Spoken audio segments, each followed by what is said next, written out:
Hello, my friends, and welcome to the latest edition of Here's What We Know, the podcast of unexpected conversations. And I was looking so much forward to this podcast that I actually had the time wrong and reached out to my guest and said, "Where are you? I can't miss you. Where are you?" And he goes, "Hey, dude, it's a half hour from now." Yeah, I'm Oh, brushing my teeth, man. Come on. yeah. His name is Danny Johnson. And you're only going to get to know this name more and more. Many of you already know because you have downloaded and watched his show, Everything Bothers Me. We also know he's a chusky young man Oh, that yeah. we are happy to have on. He's the comedy career is taken off, and I've been a fan of your work. I found you because I like to play little excerpts on my radio show Right. of clean comedy. And it's, Yes. it used to be hard to find. Right. And now there's a lot more out there. And I found your stuff. We played Chusky the other day, and I'm like, okay, this guy, I got to talk to this guy. Danny Yeah. Johnson, how are you? I'm well. Thank you for saying that. Yeah, clean comedy used to be tough to find. Now it seems to have found its audience, and there's certain big name comics out there that have really blown it up. Well, let me tell you this. My favorite thing about being a clean comic is that I don't typically promote my shows that way. And then at the end, I'll get people come up to me and go, "Did you know that you didn't even curse once?" Like they didn't even notice. So it's almost, I think that's a better compliment than having promoted it as a clean show. Well, here's the thing. I mean, in the world of comedy, Nate Bargatze blew everything open, Mm-hmm. right? I mean, even though Jerry Seinfeld was always clean, Jim Gaffigan was always clean. Yep. Nate blew the doors open, and he Yes. never sat back and said, "Hey, I'm doing clean comedy." Right. He just said funny stuff. I Yeah. mean, Richard Pryor, I grew up on the Richard Pryor era, and I bought every album, which is love funny him. for a little white kid from South Alabama buying all the Right. Richard Pryor albums. Mm-hmm. But we would perform them for each other, Yeah. right? And it was that language that was part of his art because he painted a picture of his life, right? But Right. it as weird as it sounded, it was never just gratuitous. It was the world he lived in.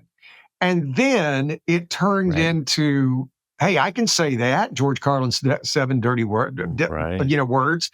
Then it just became, let's see how many times I can say it. Mm-hmm. And let's forget the humor.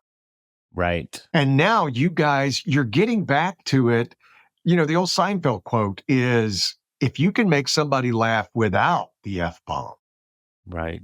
you've probably done something a little more harder than just giving that shock value. Yeah, and I think I have my fair share of comedians I like who are not clean. And what I probably am turned off by is if the profanity is a punchline.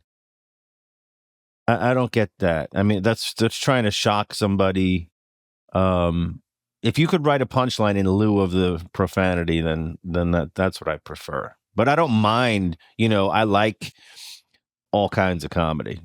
I would like the Pryors and even unfortunately the Bill Cosby was big when I was younger growing up. His album. As a stand-up, he was amazing. Sure. As a human being, he was probably horrific. I mean, we can agree on that. But as a stand-up, he was amazing. Right. I mean, his all the stuff, the Fat Albert stuff, man, the Noah bit. If you don't know the Noah bit, you don't know. Yeah. Noah, what? Yeah, the dentist bit from Cosby, the mouth going numb. And then, so it's me watching late night television, kind of staying up late, sneaking on my little 13-inch I'm aging myself, 13-inch black and white television, trying to watch Carson and seeing, Robert Klein, Don Rickles. I was like, this is incredible that these guys are just they don't have a movie or a TV show. They're just standing there talking. And people are loving it. I'm like, how do I get this in my life? Well, and that's the thing I love the art of stand-up. Yeah. And I've been watching it my entire life. I cannot do it, nor would I try. I stay in my lane. That I've done morning radio for longer than you've been alive. And for me, it's just an improv show every day. And that works for me. And I don't have an Right. audience to heckle me or anything like that. But you guys who do stand-ups and watching the creativity of finding your voice. Mm-hmm. And I went back and like watched some of your older stuff.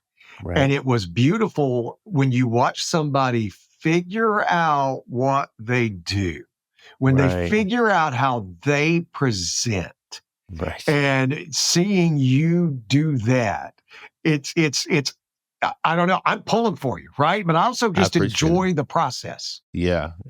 I appreciate that. I mean, I can't. It's so. I just videotaped. Geez, I just recorded my show last night, and I told myself today watch it because there was some good improv moments, and I can't watch. It's so hard to watch yourself, and because you don't. Well, I think for probably for two reasons. It's for one, you don't want to. I don't think I want to ruin the mystery of how good I thought the show was or wasn't. You know, most likely was, right.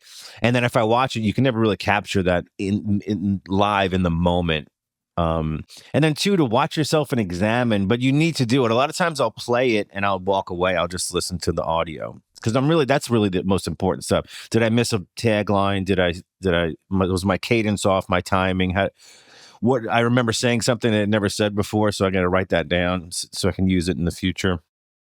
And then, of course, clips for stupid social media that I have to do, which I dislike. But you got to do it. You know, you got to put the content out there.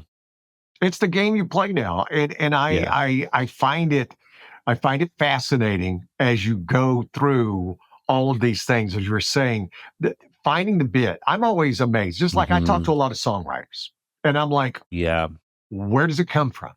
Right? Because songwriters, as I always tell people, they grab smoke and show it to you. What they do, they capture a moment in time. Yep. A joke is crafted. Yeah. It's crafted, and you have to make people believe that you just thought it up. Yeah, you have to tell it. Yeah, that's the hard part. So my first comedy special was in 19, and then my last one just this past month it was published. So I'm trying to continue to work on it. Everything bothers me, by the way, kids. Everything bothers me. Look at it. Yeah, it's on YouTube. Everything bothers me, and now you're trying to craft. I'm off tonight, but there's a show locally that some friends are doing. I'm going to go up there tonight and try to get a spot to further work on the new material because I fear. I mean, it's got almost 100,000 views in 1 month, and for little old me, that's pretty darn good, I think. And my fear is it's not a fear. It's almost catch-22. If this goes really crazy viral, people better not hear those jokes when they come to see me live because they'll be disappointed. They'll be like, that's the hard part, isn't it? We've already watched that, Danny. What else? Clown? Let's go. Remember, that's the way you used to tell that it used to be the life of the comedian. I've been interviewing comedians for a long time. And they were saying that your show, at one point, back in the 70s and 80s and early 90s, your set was a year and a half long thing. Mm-hmm. That you just did because there was no social media. So if you were doing a set in Denver and then you're in San Antonio and then you're in San Diego, they're not seeing it. So you get to have it for a year and a half, sometimes 2 years, depending on how big you until were. You're back in that city again, really. Yeah, or before you recorded it. Yeah. Before you ever put it out, right? You got to hone it to the nth degree of right when I pause here and then I say it. Yeah. Right. Well, now that's why so much crowd work is coming out, right? Because you're not having to waste burning. Material. Yeah, you're not burning those jokes, which is what I don't mind doing because it pushes me to write more. And I have put out crowd work stuff. I don't intentionally do it. Matter of fact, I don't like to do it. I've been told I'm good at it, but I would rather. There's a joke about turtles I'm working on. I'd really want to get that out. If you could stop talking to me, that'd be great. You know what I mean? I'm trying to work on these. I'm working up here. Some audience members don't realize because they're out to have a good time. It's a big old party. They're out with friends. They've probably never been to a stand-up show, or they've been to one, or they've seen these crowd work clips online, and now they want to be a part of the show. So, and as a clean comic, to shut them down is oftentimes difficult. So, because I don't, go into the standard, slam them with these profanities and whatnot. Usually I try to make it as awkward as possible so they feel, because I have confidence enough at this point in my career with the material that I have that I can get back on the horse, get the show rolling again. So I will just, I'll ask them, would you be surprised to find out that tonight is not about you?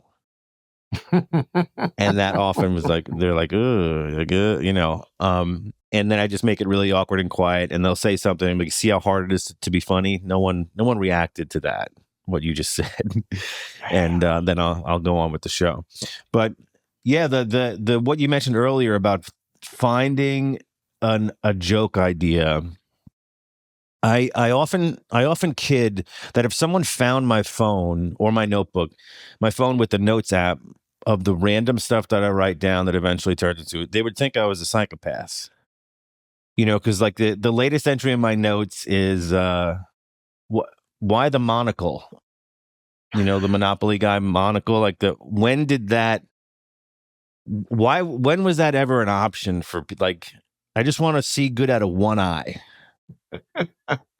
And so right now it's just a thought, it's just an idea, and I hope eventually that turns into a longer bit with more, maybe it branches off. So I'll sit down in the near future and kind of look at the history of glasses. I'm not searching for the funny just yet. The funny to me is that why was that ever an option? Just one eye, and just don't connect it to anything. I want to pinch it.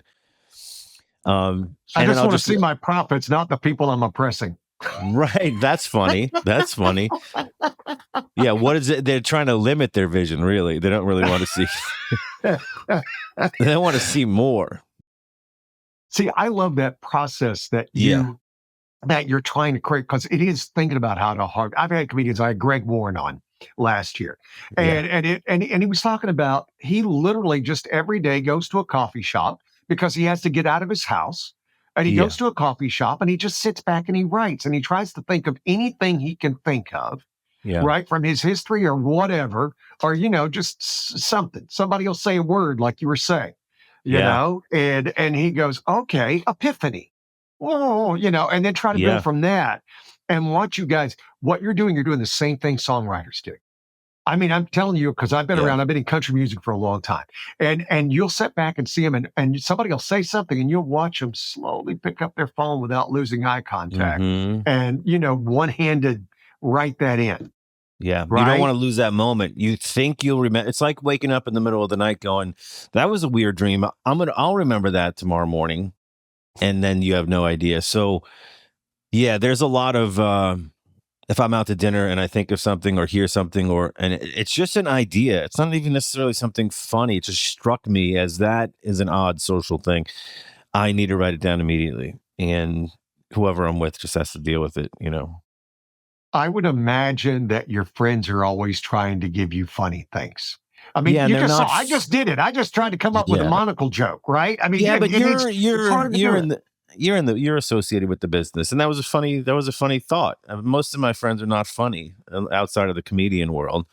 They're just good people, and they'll send me stuff. Like, I'm in way too many group chats, and they'll send me, we're all in way too many group chats. Yeah, and you don't want to leave. Like, am I breaking up with my friends? Do you do that as a male?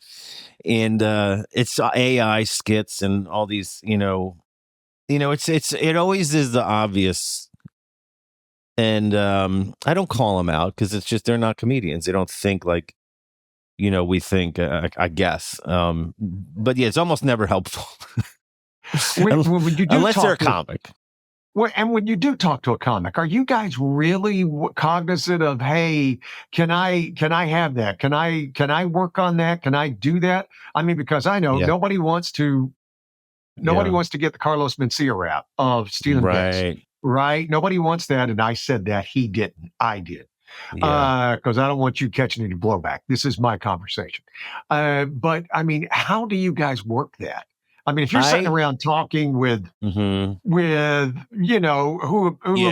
some of the guys if you're talking with Leanne Morgan or Jeff Allen, and somebody, you guys say something and you're like, I want to develop that, but I don't want you to think I'm stealing your idea. Yeah, it's always, so typically it goes with the person who had the premise gets the idea. And then whatever line you came up with, it's theirs. So someone comes up with the idea about the monocle, and then we start riffing on it. You're like, it's known already in the conversation you're working on a bit about that. And then you'll ask, oh, do you mind if that's a great line? Do you mind if I have that? Or did you plan on writing one too? Or, you're really open about it. For me, most of the time I'm giving the line, because I don't just think clean comedy. I write everything that comes to my head. So there's a lot of stuff I just write and give away. That I would never use on stage at a corporate gig or a church gig or something like that. So my mind doesn't stop thinking of the stuff of what I think is funny stuff. But yeah, it's definitely the person who thinks of the premise gets it, and then everybody else gives them the ideas, and then you kind of go. The conversation kind of fizzles off, and the next comic goes, "I'm thinking about doing something about XYZ," and then now it's their turn to kind of go with it, and we help them with lines and whatnot. One of the things you just said, now it may have been there, but I didn't know. But in the last 20 years, 20 years ago, if you just said, I'm doing a church gig, I don't think the majority of us, and I've been going to church all my life. Mm-hmm. I've never been to church where they're like, hey, we got a stand-up comedian coming this week. Right. Is that a new thing? I think so. It started, I want to say, I don't know the history of it, but I know some comics that are... Like Tim Hawkins. Yes, and Jeff Allen. I don't know if you know Jeff Allen. Yeah, I know Jeff. But like Jeff started opening for, I believe it was a church musical act in the 70s and 80s. So it was a lot of pop-up tent musical, not a revival, but sort of, where he would just do People 10 in minutes. California don't know what a revival is. Right. You guys just don't know.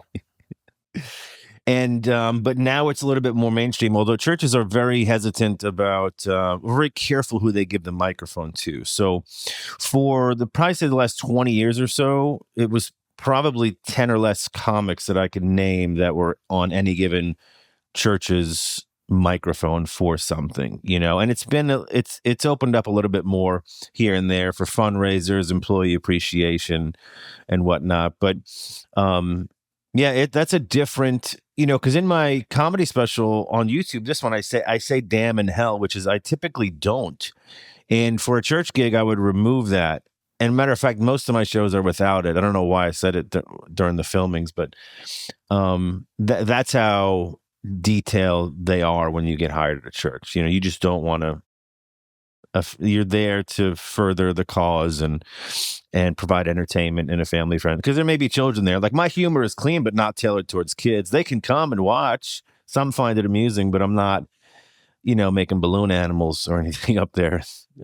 Yeah, I'm always surprised when people bring, kids, and I'm not talking about kids. When I was 9 or 10, I understood stand-up comedy. I was kind of precocious that way. But no, the majority of kids, no. It's bad for them. They're bored. It's bad for you because you're worried about them. It's bad for the act, right? It's just, and I know churches get a little hesitant. I mean, they're afraid of, again, this is me talking. They're afraid of the Taylor Tomlinson thing happening. Yeah. Right? Because she started off as a church comedian. Yes, she did. Yeah. And then decided that I don't believe this anymore and became kind of very anti-church. Right. And it's so they tend to, even though I think she's hilarious and I've had her on my show and and she's nothing but nice and respectful. But I could see where the churches are like, ooh, we don't want that going down anymore. Yeah, they really should do a deep dive into the history. But now Taylor Tomlinson, who's hilarious, is a multimillionaire and has her own TV show and doing her own thing. So good for her. And she's so young too. Well, and here's the thing, and you and I can talk about this because I know you've struggled. I was reading some of that stuff. She'll be the first to tell you she's not happy. She's given interviews where she talks about she's not happy, that she's having to protect herself. She's having to push people away. She's having to, all of this, and it's like, well, if you didn't think that some of this was not going to come without a price, right? Yeah. I That wonder when what you she means start by that. saying this, well, when I read the interview, right, she was like, I have to take these days away just from me and my mental health. And Oh, I can't have people sit back and say, and I can't take the negativity and stuff. And it's like, wow, that, they're going to pay you the millions of dollars, but hmm, it's not free. I yeah. mean, you're gonna catch the slings and arrows and all the stuff that you used to be able to say when you're doing stand up in Kansas City. Well, Right. that blows back when you start saying that on a national frame.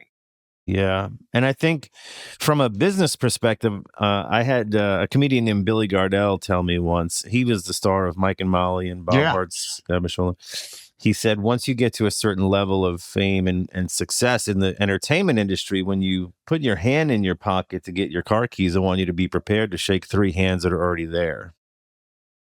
Agent, manager, who, the more opportunity you get, the more opportunity others are going to find for you to make money for themselves and you. And you have to create those boundaries.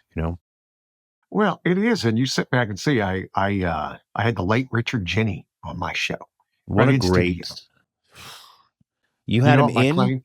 Yeah, you know what my claim to fame is? Yeah. He was in studio with us and stuff like that, and we were talking about uh, uh, World War II. Okay. Right? And he was talking about violence and, violence doesn't solve anything. Well, it solved World War II. And we were talking and I said, it'd be great if you had it in the office, when everybody goes, hey, what's for lunch? I don't know. What do you want? I don't know. What do you want? And I said, if you pulled out a 45 and went bang, bang, bang, we're going to Wendy's. Yeah. Right. And he goes, can I have that? Yeah. And I said, yes, you may. And it's in his Yeah. last special. If you watch it, How bang, great bang, is bang, that? we're going to Wendy's. But again, he was in studio with me. I never got any kind of Yeah. darkness, I don't any think kind anyone of did. bad. Yeah. And it's the hard part. And you see that with comedians. You see it a lot, right? Because it's this weird Yeah. dichotomy of, as you brought out earlier, people are out for a good time. They're out for this stuff. They Yeah. have no idea how nerve-wracking and hard it is. You're saying tonight, I'm hoping I can get up and work on some stuff. I don't know if I'll get up, but I'm hoping I'll get up and work some stuff. I'm Yeah. hoping I can work that. It is, I always try And to tell them, I'm being nice. being an I'm entertainer is very hard. Yeah, I'll be able to get up tonight. These guys open for me, so if I show up, I'll get on. Well, But I'm kidding. That's interesting. So it's almost like finding happiness in your accomplishments, even though you're not at a certain level. It's that presence of mind or the lack thereof, where you go, oh, if I just get a late night TV spot, I'll be happy. Then you get it. And you realize, oh, there's a lot more work to do. And then you get your first sitcom or whatever it is, first movie spot. Like, once I get that, I should be happy. And then you get it. You're like, oh, there's still no happy, and you kind of, there's like with Richard Jenny, as unhappy as he was, there's thousands and hundreds of comics that would trade places with him for the success he had. For as unhappy as I might not be with my career, there's hundreds of comics that that may open for me or may admire what I've accomplished and wish that they were where I was in my career. So how do you find, can you mentally find that happiness with what you've accomplished and just realize it's a ever growing career, hopefully, that you should be happy with. But Jenny was one of the best. If any of your listeners have not watched his old stuff, and any comedian worth the worth anything will tell you he was one of the best of all time. His ability to deliver the line, and you could tell he was a student, because he and I, we bonded over that, because I loved Henny Youngman. I loved Norton Crosby. I loved all of these guys that you'd see on, as you said, Johnny Carson. Right. See these guys who would just create and craft and being able to throw in this line and figure out their voice. And Richard Jenny figured out that voice. Literally, Joe Rogan on his show a couple of years ago said the best stand-up comedy bit ever was Richard Jenny's thing on sharks. And you can look it up, right? And they played it on the Rogan show, and said, this is the best stand-up comedy of all time. This is the perfect delivery. This is the perfect think of the bit, perfect flesh it out. Here we go. This is what it is. Yeah. And the marriage ref was a great bit too. Oh, well, marriage umpire. Yeah. Yeah. And then you sit back and, because his little quick asides, right? Yeah. And you sit back and you do that, and you sit back and watch, and then turn it all around. Watch Mitch Hedberg. Yeah. Mitch Hedberg is a genius, and everything he did shouldn't have worked. Right. Right. And you look at the guys from Carson, you look at the guys you look at Carlin, you look at Bill Cosby at his prime, you look at any of those guys. What Mitch Hedberg did should not have worked. Right. And I bet you it didn't for a while, much like Stephen Wright. You know, he struggled in Boston from what I hear in the early years, and took people a while to come around to him. Stephen Wright's just hilarious. The non sequitur crazy stuff. Right. You know, and can you imagine having to? So I think people have a hard time understanding how, you know, they're like, how do you memorize or know what you're going to say for an hour when you headline? I'm like, can you imagine being a one-liner comic, which is not me, and memorizing all of that? 100, 300 lines. I don't know how many lines it is, but I would never. It's amazing, but they found their voice. Yeah. Right. I mean, you think about like a Richard Pryor album would turn out to be about 4 stories. Interesting. Yeah. But he could stretch them out. Yeah. You know, that's interesting. Yeah. I like that. If you watch, I'm not sure if you watched the whole special on YouTube, but I open with the bit about massage, getting a massage. Yeah. And that it's like 7 or 8 minutes long. It's 7 or 8 minutes. It started out as 45 seconds of an idea and one punchline. And then I said to myself, this punchline's so strong, I need to build around it. And I just kind of went back and re-examined the story. And then every time I had a show, I just kept building. And then next thing you know, it's my opening 8 minutes. And I love the fact that it could take that much time and people still enjoy it. You know, if it ever starts to fizzle out, I can pull from it. I definitely have, you know, off ramps throughout it, you know. But I like that kind of stuff. And I don't think an idea is truly fleshed out until you almost like interrogate your idea like a detective, you know, like who does this impact? Why does it impact them? How many people are doing it? How many people know about it? What do they feel about it? What does your family feel about it? You just kind of fire these questions at this idea and flesh it out. And but yeah, to Pryor has 4 stories, it almost is like, if you think of guys who do one-liners like that, would be Anthony Jeselnik, who to me speaks so slowly. He probably does half the jokes quantity-wise as Mitch Hedberg in any given hour, and it's still funny. You know, it's just his cadence and pacing. And Jeselnik, though, will react to the audience. Yeah. Right? So he'll say something and go, oh, you don't think that's funny? Oh, now you're mad at me. Right? Which allows him to, you know, but if you think about Mitch Hedberg is like, hey, why don't they have fajita flavored, flavored cologne? That's the joke. Right? And then you just have to keep going. And, you know, and Stephen Wright would just slow it down again. Yeah. Right? Yeah. Where he would just slow it down and then pause forever and let it get awkward. Yeah. Mitch Hedberg, my favorite is, I can't wait until my show is over because I have a pack of Lifesavers in my pocket and pineapple is next. And it's like, how do you think that up? And Mitch Hedberg, in case you missed it, Mitch Hedberg was such a great comedian. Yeah. Did drugs and told people he would not be stopping drugs. Right. He literally said, no, I'm not going to stop drugs. Yeah, that was his famous line on stage. He goes, I quit doing drugs. What does he say? I quit doing drugs. And then he just says, but I still do them, or something like that. And it was obviously, much funnier, but he just tells people, and then he died of overdose. It was terrible. Yeah, it was, and then you have the people, because I can go down comedy things with you. Who was the guy who was so famous? Everybody loved him, and he died from cancer. Bill Hicks. Bill Hicks. Mm-hmm. Right? And his was a completely 33 years old. Different kind of, I mean, he would go deep on really weighty subjects and still find the humor in it. Yes. And he would walk a lot of people too. He was very socially conscious, and he would rail on commercialism, especially by his peers. He went off on Jay Leno for doing a Doritos commercial about how much money do you really need, and the crucifix joke, anything from Doritos to religion.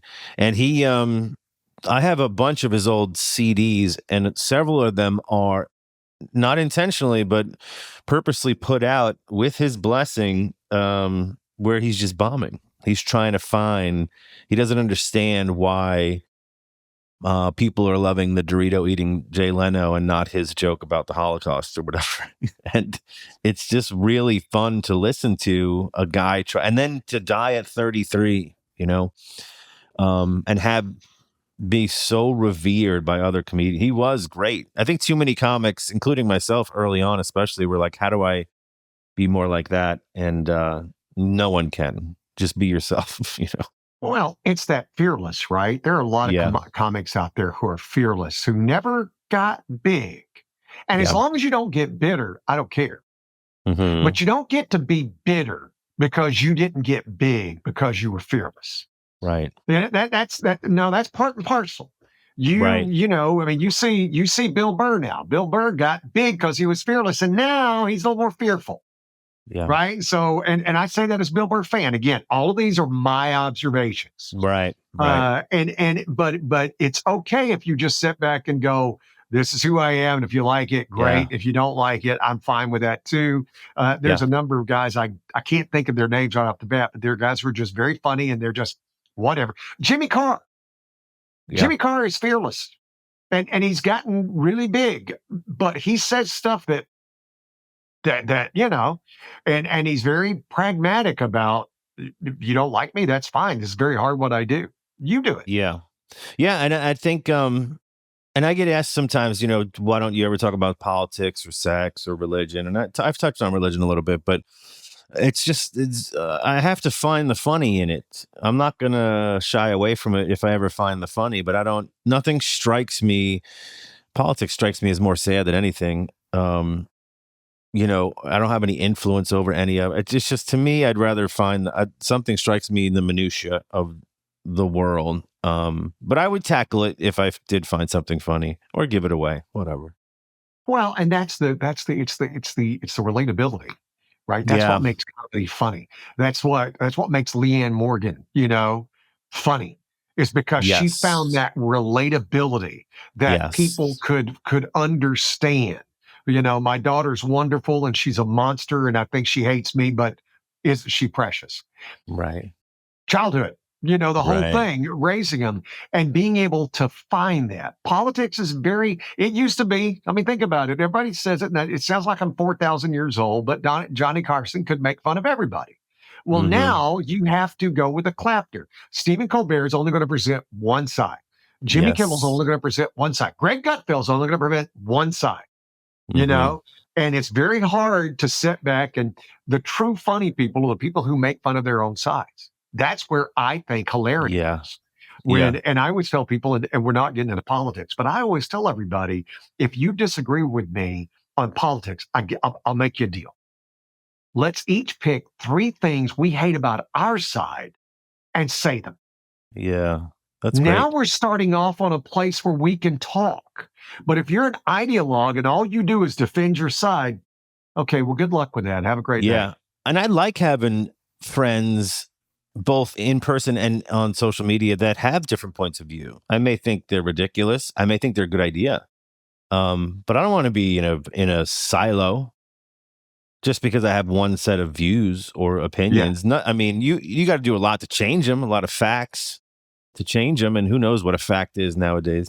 And but yeah, I like the diversity of it. I like the free thought. I guess maybe that's part of being a comedian, right? You want the free exchange of ideas and the free thoughts. But yeah, most of my stuff self-deprecating. I didn't bash, but I talked about how social media is something I have to do now, but it is a real point of pressure. It's talent managers that I speak with reached out to me because of my special, and their first question was, how many followers do you have? Not, do you have TV ready clips? Are you funny? Can I see more stuff of your? It does not matter. I could be lighting frogs on fire, juggling them on YouTube, and they don't care how many followers you have. So when I do shows like the one I did last night, I go, the greatest gift you can give someone, a comedian that you like, that you've never heard of, is to follow them on social media. I like the content I put out. I promise I'll put a smile on your face, but please give me a follow. And that's the world we live in, you know? It's in all forms of entertainment. The Yeah. world of radio, same thing. It used to be, how good are you? Let me hear some of your work and we'll go Right. from there. And they literally started with, how many followers do you have?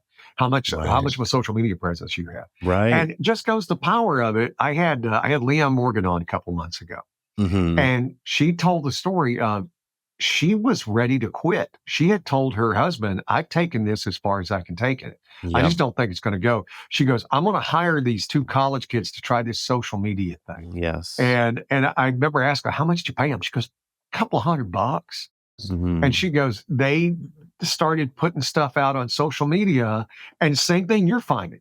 She went to bed one night and woke up with 100,000 views, Yep. and it just started taking off. And she goes, but I literally had told my husband, we're going to wrap this up. I'm going to do the gigs I have planned, and then that's it. I'm not going to do this anymore. It's too hard. Yeah. So interesting to me, I now have that same social media company working for me as Leanne Morgan did or does. She's still with them, that company. So they're the clips that you see on my social media from the special are from them. So they are, let's pray and hope that has the same impact that they got for Listen, Leanne Morgan. I think that's why I wanted you on, Yeah. because when you get huge and everything, I'm going to go, hey, Danny, remember your boy? Right. I'm like, this guy Gary keeps texting me. I don't even. And you'll be going, no, I don't remember you. It's just like, here's the truth. I met this kid. I found him on YouTube. I thought, man, this guy's a great singer. Oh, man. And I told my general manager, I said, we got to get this guy. Listen to this song. He's amazing. All right, we got him. I got a phoner with you. Okay, yeah. So get him on thing. And I'm like, man, how did you come up with a name like Jelly Roll? And he's like, oh, well, and my kids used to love it because we texted. Yeah. Well, we're now officially ghosting. I get ghosted. I'm not, my son, I'm like, they're like, does it hurt your feelings? I'm like, no. He got big, and he got rid of that number. I have no doubt about it. I hope that if things ever get to be at that point with me, and I think you have to, because I have celebrity friends like that we're now in a ghosting relationship. And what I've learned when I finally get a chance to hang with them or talk to them is that, one, they probably most likely now have multiple phones, and a person is in charge of a phone. And exactly. Then your family and your close family and your close friends get the other phone number. And then you're being pulled in all these other directions or whatnot. Going from interview to gig to travel and then you got to have your own time. So their world has been flooded with a litany of unread messages, on their phone. But yeah, I hope people joke all the time. Like, it's a little frustrating. Not frustrating, may be a bad word, but I get that a lot. Like, when you get big, remember, like, my neighbors or friends or whatever. And I'm like, well, what if I don't? What if I just make a great living for the rest of my life? Are we still cool? Is it still, because it always seems like to neighbors and friends that you are unsuccessful if you don't make it big. And I'm like, well, what if I just continue in my head? I don't obviously confront them on the street. Like, in my head, I should in their damn face. That'll be my next YouTube video. But yeah, what if I just made a good living at it? And, I kept growing my audience or whatnot. So it is, because here's the first question I get when people find out I'm a comedian, and I never tell them I'm a comedian at like social events. One of my favorite things to do is to, especially if I don't know anybody but the person who brought me to the party, is every person I meet, I give him a different career. So, and this is a long play. Like, so then weeks, months, years down the road, when that person goes to the person that took me to the party and says, oh, your buddy Danny, he owns a broccoli farm in Mexico, right? And the person's like, what? He's a comedian. And then another person goes to them, your buddy Danny, who's a dental assistant, right? And no, he's not. But I get the question when they find out I'm a comedian, they go say something funny, which I hate. And then the second question I always get is, what else do you do? So they don't even think it's a viable career. You know, the multiple streams of income from stand up, from writing, from social media, from commercials. Yeah. You do a lot of commercials. Voiceover stuff. Royalties from my special, not the YouTube one yet, but the other special. Yeah. It's like, you can make a living. I don't have to be a household name. Well, I've never heard of you. I'm like, I can't comment on who you know and who you don't. What am I supposed to say to that? Well, here's the thing, and I've said this. I was literally just talking about this on my show the other day. There's a guy named Billy Currington. You may never heard of, and he's fine with that. He's a country singer. He's been doing this now for about 20 or 30 years. He releases a song every maybe year and a half, and it's always a really good song. And it usually gets up into the top 10. Sometimes he'll get a number 1. But Billy only wants to surf. I'm not even kidding. All he wants to do is surf. That's what he does. He lives in California and he wants to surf. And Billy decided years ago he didn't want to be the biggest star. He didn't want to be Tim McGraw. He didn't want to be Garth Brooks. He didn't. You know, if you get, I've got friends, a friend of mine, they had 2 hit songs. They had a couple of hit songs that they released, but as far as 2 hit songs, they go around playing fairs, opening for people and stuff, and make about $500,000 a year. Ain't bad, is it? That's great. Billy Currington probably makes $1 million to $2 million a year. Interesting. And when he does a concert, sells out because he doesn't do a lot of concerts. Right. But he figured out a long time ago, I don't need to be the biggest star. Tim McGraw just announced he's had 4 back surgeries and 2 double knee replacements.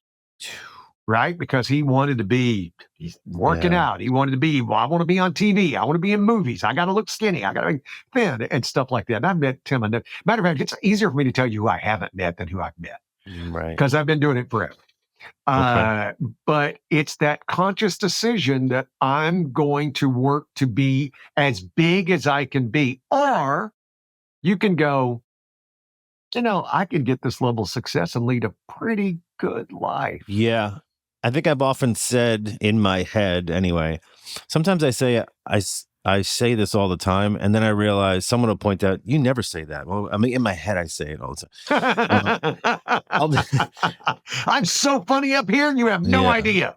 Yeah. I'll take 100,000 loyal fans, engaged fans. I shouldn't say loyal, engaged fans than over 1 million passive fans, So if I could tour and sell out a good number of tickets, I'm happy. I'll always shoot for the bigger, right? But I'll never not take those folks along with me. But if it turns out where I've just be able to tour for the rest of my life and not, make a big splash nationwide, that's fine. As long as I can. I just want to make people. There's nothing I get a bigger kick out of than putting a smile on someone's face. So if I could do that, that's success to me. Well, Jeff Allen has showed you that, right? I mean, right? Yeah. I mean, you talk about Jeff Allen. Jeff Allen's been doing this since the 80s. Yep. Actually, in the late 70s is when I think he started. Yes. And he's still doing it and making a nice living and Very nice. living a good life, plays a lot of golf. Mm-hmm. Right? Yeah. And so it's if you're trying to get that big side, and I'm not trying to dissuade anybody out of being that, right, going for it. If that's who you are and you think you have that gumption, it's the old David Allan Coe song, right. If you're big star boy, let me warn you, it's a long, hard ride. Yep. Right. And so that's the thing that you have to keep in place. Am I willing to do this? Because I see you just going up and up and up.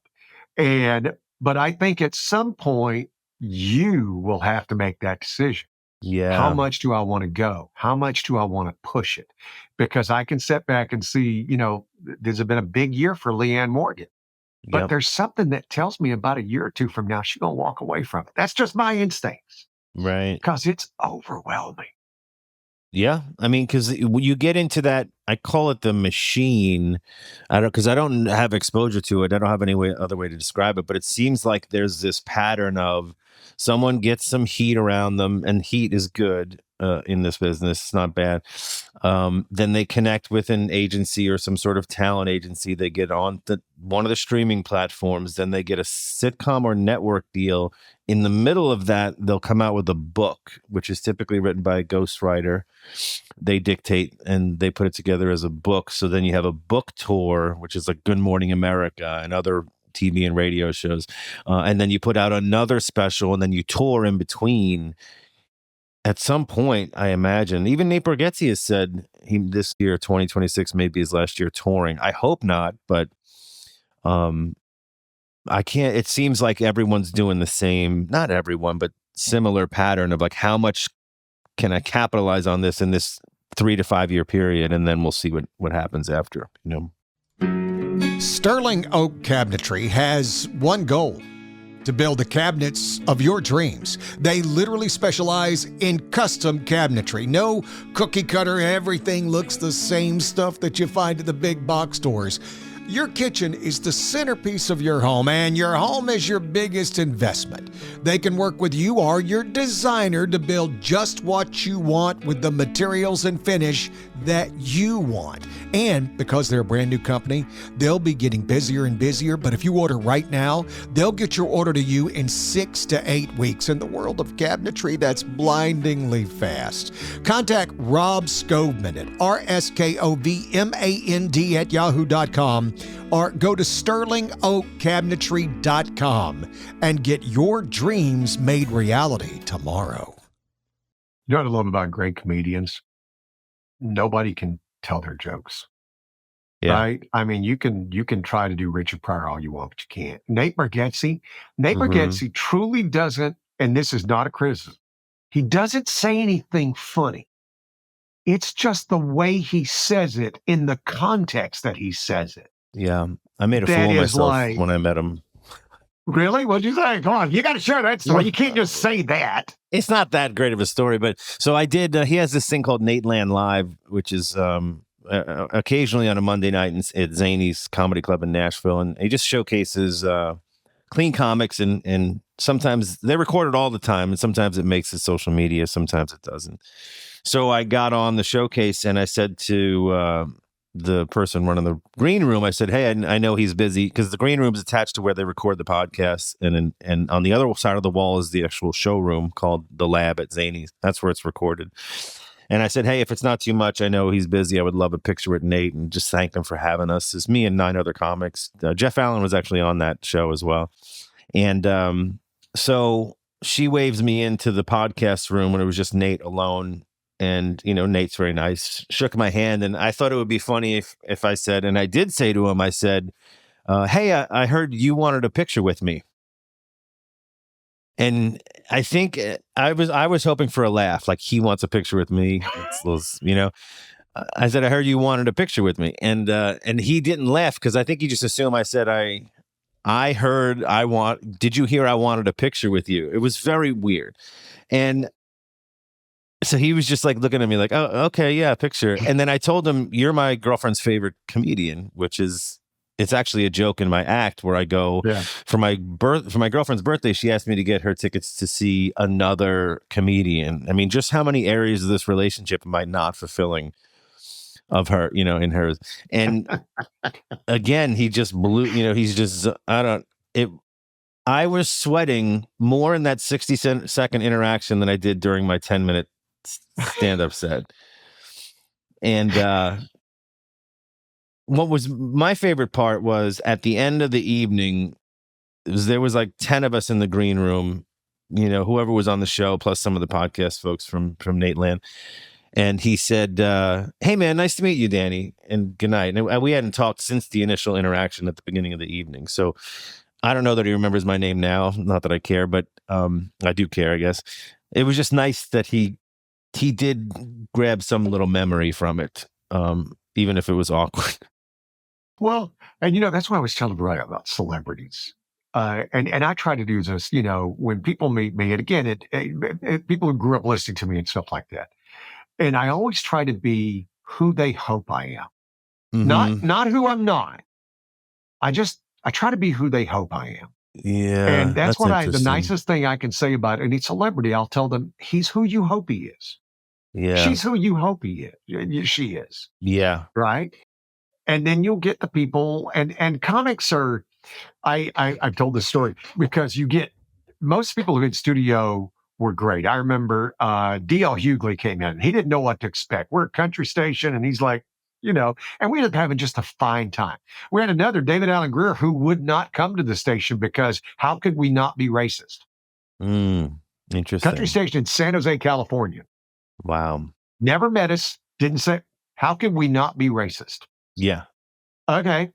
But the majority of people were fun, and it was cool. Kevin Nealon was great. Oh my gosh, I he's one of my favorites. Kevin Yeah, Nealon's one of my favorites. and he's just so fun because he just says stuff under his breath, right? And that's his thing. He'll say something, and then and then throw that, and it's the stuff that you have to listen to, and it is just stupidly hilarious. Yeah, And you get to see he'll all. yeah, he'll tell a Oh, story. we He had goes, Tracy Morgan in, and he's just yeah. as weird as you would Oh, I hope he is. imagine. I imagine. He is Yeah. crazy weird. Made a lot of the women who worked the station pretty uncomfortable. I'm just saying Yeah, I could straight up. see that. I could see that. And then some of the people were just, I remember Richard Lewis was in. And our station it was funny because like we had exposed wiring. We were a locally owned station. We weren't Yeah. part of a big broadcasting chain. And he gets out his phone and he starts taking pictures. I said, "What are you doing?" He goes, "I'm sending this to Seinfeld to show him how well my career's going." This is where I am this morning. Yeah. I've worked with them twice. I worked with Richard Lewis twice, and he's a consummate professional and one of the best comics out there. God, he's passed at this point, rest his soul. But Yeah. I remember standing in the back of the room listening to his set and thinking, I wrote down a punchline or a tagline for him, right? And the minute I wrote it down, he said something 1,000 times funnier than I wrote down. And I said to myself, who do I think I am? Thinking that I could give Richard Lewis, a veteran of 40 years of comedy. So I just tore the napkin up. I was like, I don't know. But it's interesting to note for me back then, being a younger comic, was that he would record it on a little tape deck on stage. And then the manager would have to take him after a set back to his hotel room in between shows. And he would listen to the recording, rewrite the jokes. And then the second show would be same jokes, different punchline. And I was like, I don't even know how you do that. I mean, that not all of them different punchline, but he would rewrite in the 45 minutes we had in between shows a whole hour. And I was like, this is ridiculous. Well, that's just next level. I mean, it's like, listen, pick somebody. When Joe Montana played high school ball, when Patrick Mahomes played high school ball, they knew they were different. Everybody knew they were different. When Steph Curry played high school, they knew he was different. LeBron James, they knew he was different. Right. Yeah. Shaq, everybody knew he was different. And when you're talking about the upper echelons, they're different. I mean, that's a different. Jerry Seinfeld's different. I mean, you've seen that thing on Seinfeld where he literally still has tens of thousands of notes and jokes that he wrote himself. We found out that's the way Joan Rivers worked. She would just write everything down and just continually tinker with it. Phyllis Diller, the same thing. All these legendary comedians, and that's the stuff. And I'm sure it did not bother Richard Lewis whatsoever because you made him think in a funny way. Right? You said something and allowed him to take his what makes me different and take it to that next level. I'm sure he wasn't offended by it, even a little bit. Now that you're getting to that stage of your career, you could start going, I bet he was kind of glad that I was there to just give him that nudge. Yeah. When I give a line, like tonight, when I go for a spot tonight, I'll listen to the other guys' sets and I'll say, if I think of something, I'll write it down. But I'll ask them, I'll go, hey, great bit about whatever. Are you open to? I have some lines I thought of, may or may not work. Take them for what you want, and I'll kind of give them the, but if they're not open to it, I don't. No one's never not open to more material. I don't know if, and this is my weirdness. And if you're in the world of Or entertainment, let me hold on. Let me interrupt you 1 second. Unless someone goes to me, like it's usually a neighbor or an acquaintance. Go, hey, I heard this on the internet. You can use it in your act. I'm like, I don't think you get how this works. You don't get it.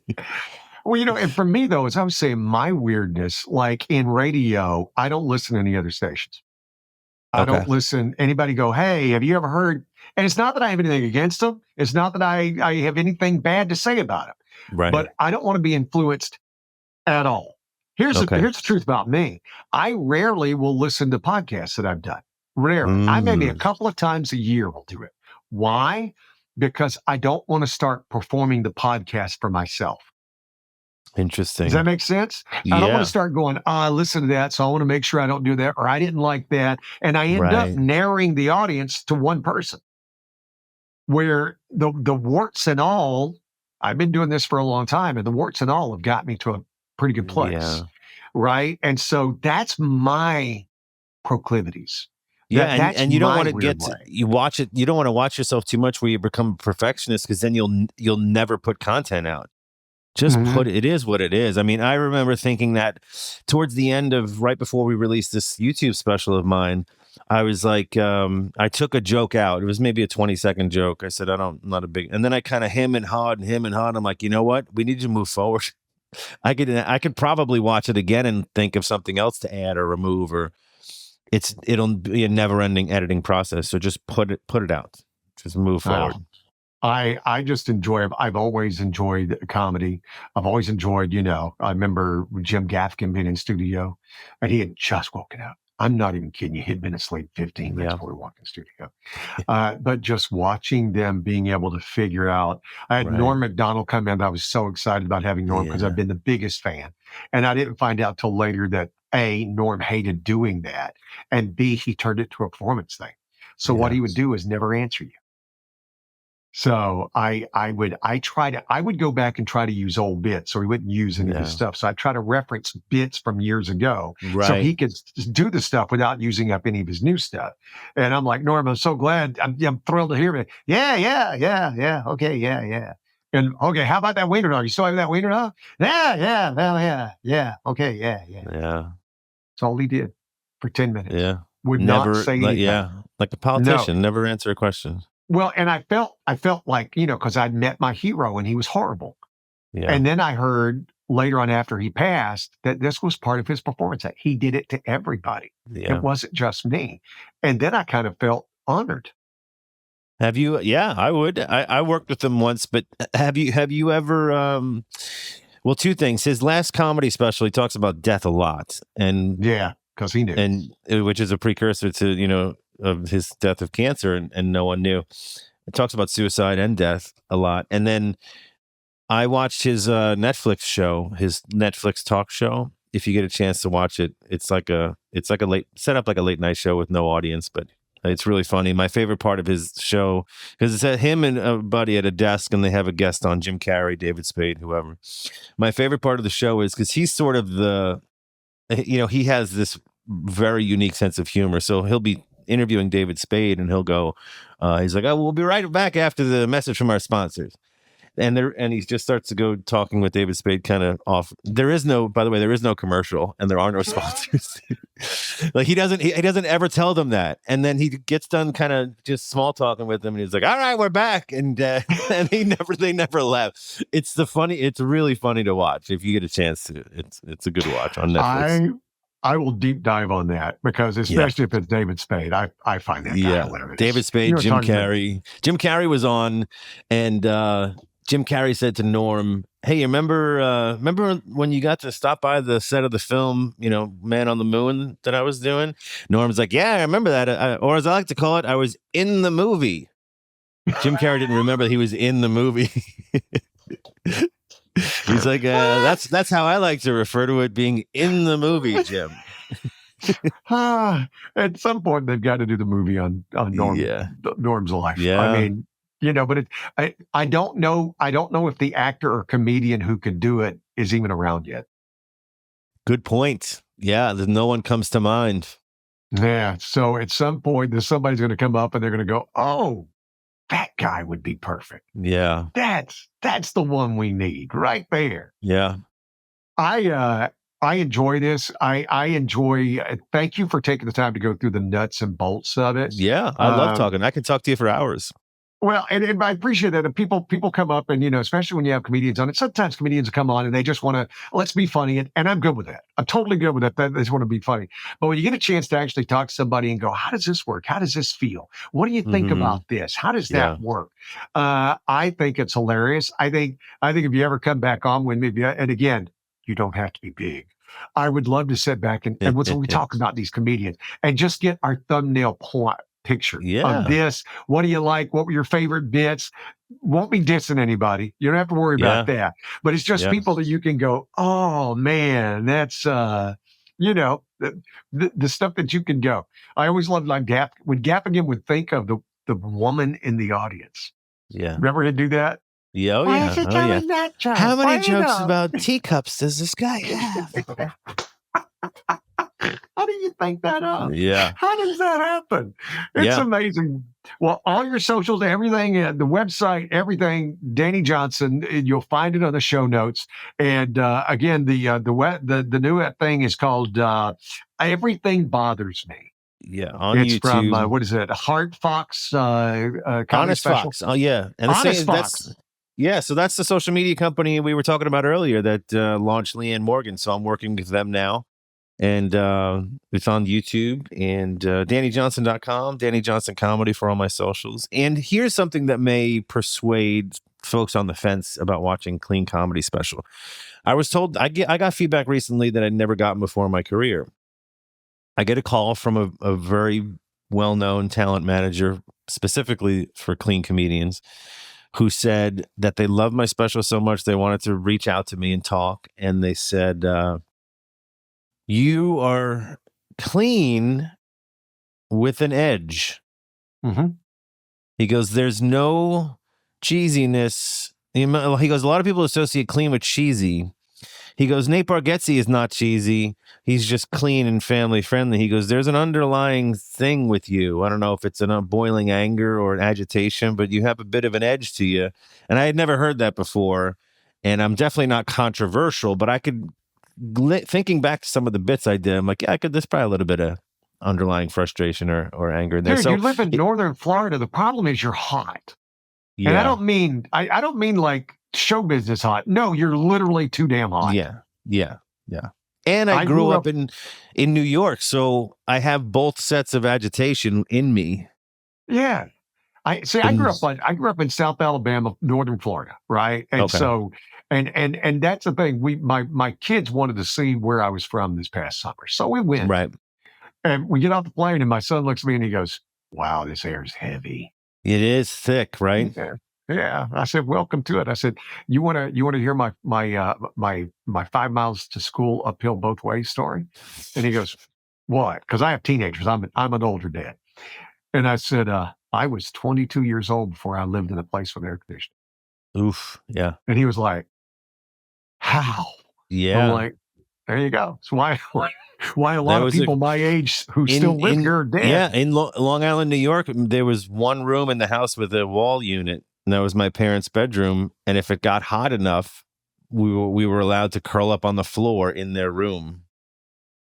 There was no AC outside of that. I mean, my room was in the basement, the finished basement. Luckily enough, it was a little cool, but it was just a fan and the windows open in the middle of the summer. But if it got hot enough, you were allowed to just pull up a comforter on my parents' bedroom because they had the only wall AC unit in the house. Yeah. If they thought there was a chance you would die, right. Now I will show you some largesse. Right. And if the door's locked, then they're making another one of us. So you can come on in. I don't know if you'll ever leave, but you can come on in. I don't want to be permanently. This will stay in your brain for the rest of your life. But go ahead, son. Walk on in. Danny, you're the best, man. I look forward to doing this again. Absolutely. Thanks for having me. Appreciate it.